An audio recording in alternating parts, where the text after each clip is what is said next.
Recently, I've gotten myself back into the King of Fighters. It's easily within my top 3 favorite fighting game series, and it's one I always find myself coming back to about every year. With a little over 15 mainline entries, it can be pretty easy to get lost on where to start. Most would recommend the classics like 98 and 2002, particularly their versions as they have all the characters, or perhaps you could get recommended more recent titles like 13 or 15.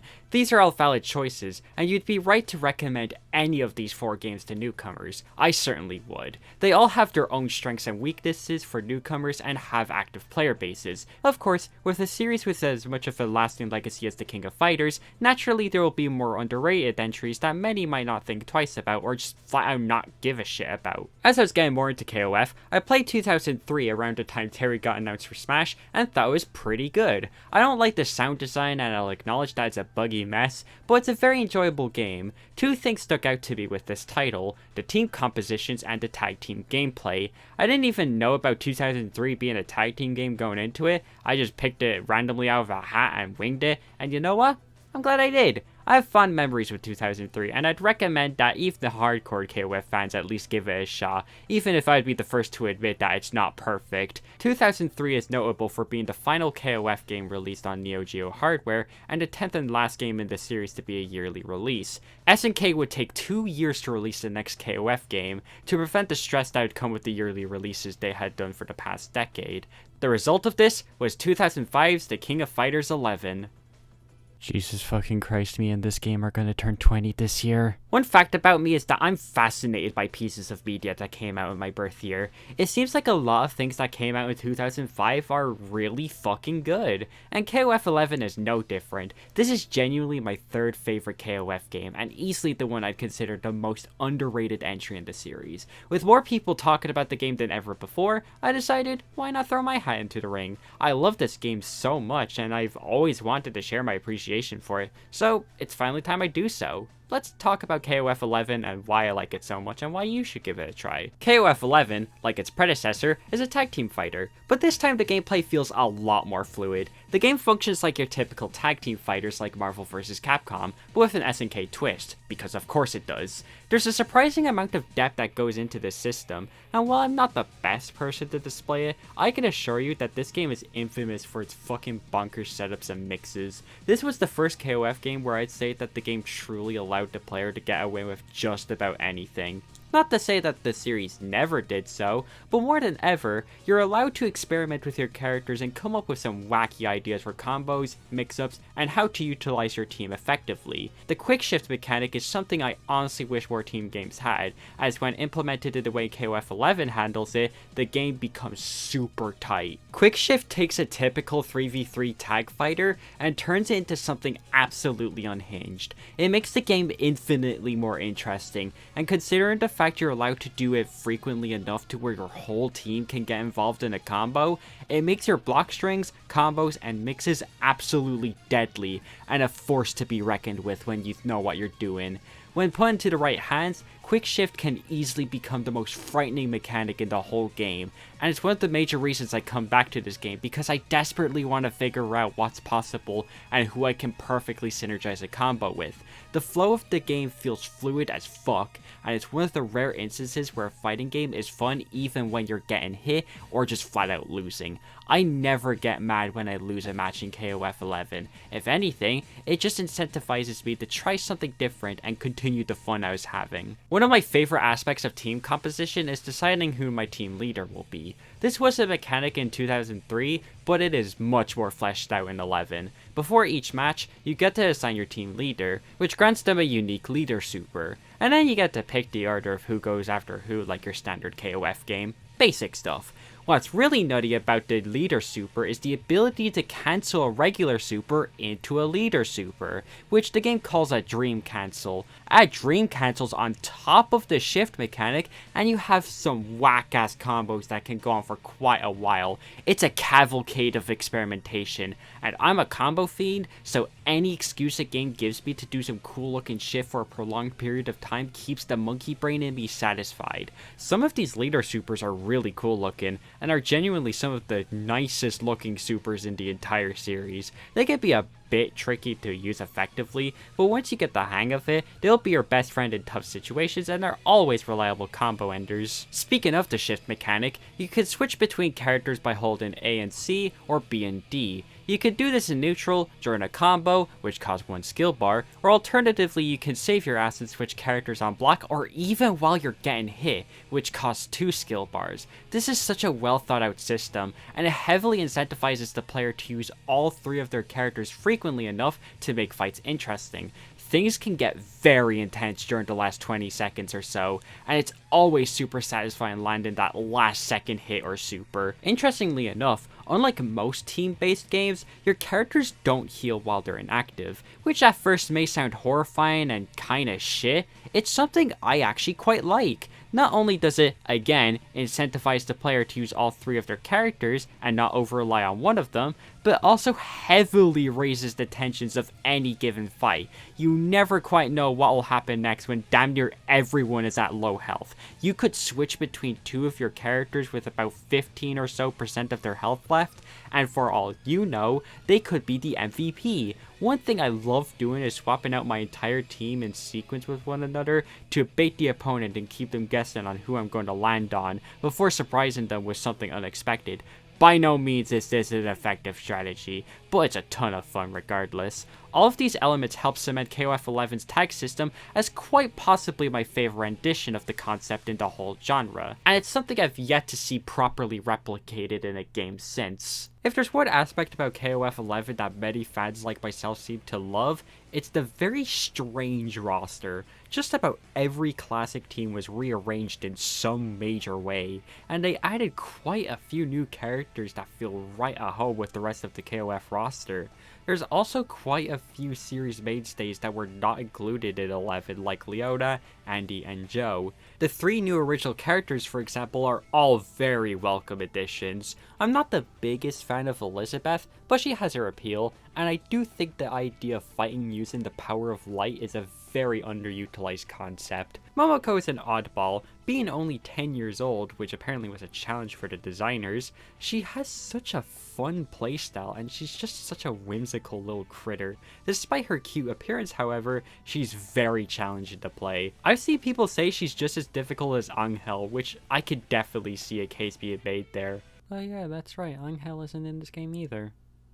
This game really is weird. If there is any character that people remember from 11, however, it's Duck King. Yes, they actually added Duck King, and it's great. Oswald! Always appreciate some Irish representation in fighting games. It's a starving fucking market. Please give us more Irish representation. I beggeth. Something about Oswald has always captivated me, and I think it's just his suave appearance and challenging but fun gameplay that captured me. There's a lot going on with him, but when you figure him out, it's so worth it. Using cards as a weapon produces such a cool fighting style, and I'm a huge fan of how his move list has the fucking card symbols, and the leader move is called Joker, and I don't know, I don't play cards, I have a life. Outside of one appearance as a DLC character for KOF 14, which was very cool to see, don't get me wrong, he hasn't made any notable appearances since his inclusion in 11, and it's such a shame. Hopefully in KOF 16 he makes a return, as he's too good not to bring back.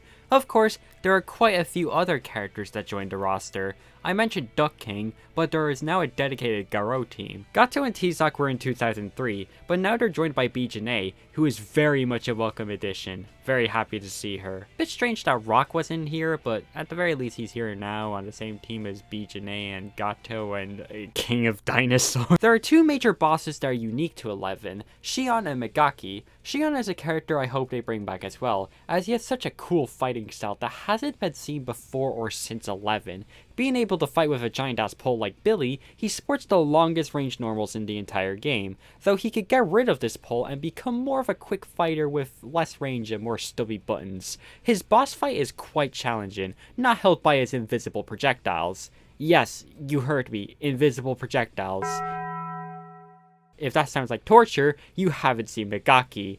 Or maybe you have. I don't know. Megaki is infamous amongst KOF fans, and I genuinely think he is the most obnoxiously difficult boss in fighting game history. He is SNK Boss Syndrome if it were a character. Just about everything you could think of as a punish or a workaround to his bullshit won't work. He can do anything. He can fucking clutter the screen with projectiles like a bullet hell with no problem, and he can teleport, and he's just bullshit. There's a good reason he's banned from competitive play, and I'm normally someone who hates the idea of banning characters, but Megaki is straight up unfair, and you'd be justified in thinking he's total bullshit. The developers intended to make a hateable boss, and they succeeded with flying colors. Fuck this guy. That's not all of the bosses, however, as KOF 11 brings back Adelheid as the mid-boss like he was in 2003. He's very fun to play, and if you're looking for your Rugal fix,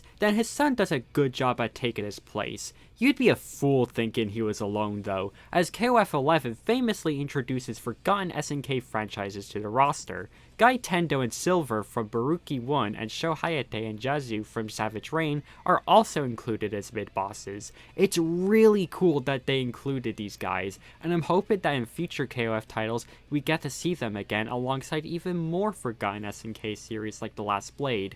Please, I want the Last Blade team. We got Samsho, why not Last Blade? It reminds you that KOF is a celebration of SNK alongside telling a completely original story with original characters. KOF 11 was ported to the PS2 a year later and included 7 more characters that you can unlock through the game's challenge mode. Amongst these are EX Kyo, aka Nest's Kyo, Mai, Robert, Mr. Big, Geese, Hotaru in our first and only KOF appearance so far, and Tung Fu Ru making his KOF debut long before he was formally included in KOF 14 as a member of Team China. Now yes, these characters were ripped straight from Neo Geo Battle Coliseum, that's why Robert looks like that, but SNK still made the conscious effort to incorporate these characters in an appropriate manner, and made sure that all 7 of them worked in the systems of KOF 11, and they did a great job. You gotta appreciate that. This was the mid-2000s after all. Because of the insane amount of unlockable characters helped by the PS2's additions, this makes KOF 11 one of the largest rosters in the King of Fighters series, and at the time, it was the largest roster we had seen in a KOF game before 2002 knocked it out of the park with 66 characters. You had up to 14 characters to unlock just by playing the game, which is absolutely crazy knowing how things are now. If KOF 11 were released today, I guarantee you would have to pay extra to play as these characters. Simpler times, I'm telling you. Generally speaking, there is so much room for exploration and creativity here, as with a total of 40 characters to choose from, combined with the tag mechanics, the possibilities are damn near endless on what you can do, and you have potential team combinations in the tens of thousands. I've explored characters I don't really play much in other games while gathering footage for this video, and it was through this process that I discovered that I really like Malin, and I might genuinely consider picking Kenzo up. That dude is way more fun than I had initially anticipated. That's the beauty about KOF really. You have so many different characters that eventually you run into some new favorites by complete accident. I'm still figuring out my main team, but right now I'm feeling Kyo, Kenzo, and Malin. The classic characters retain a lot of their iconic moves, with a few omissions here and there, and a couple of new spicy tricks to mess around with. I could honestly talk your ears off and bore you to tears with how fun each and every character is, but I unfortunately don't have all day for that. Overall, the King of Fighters 11 is a hidden gem that I seriously recommend any die-hard KOF fan tries at some point, and I'd even recommend it to people looking to get into the series. Unfortunately, outside of Fightcade, which only has the original Atomus Wave arcade version, which doesn't include the 7 PS2 exclusive characters, the only official method of playing KOF 11 is the PS2 version. I hope with all of the recent videos that have been coming out about this game, including this one, SNK notices the fan demand for a port. Please port the PS2 version. If you have any thoughts about KOF 11, whether you're a longtime player or a newcomer who just picked up the game, let me know in the comments below what you think about it. I'd love to get even more people talking about KOF 11. I've even provided some resources so you can learn the game. Not only that, I've provided the community Discord server so you can talk to a whole community of people about this underrated gem and maybe learn it with them. So what are you waiting for? Play some KOF. It doesn't matter if it's 11 or not, just play some KOF.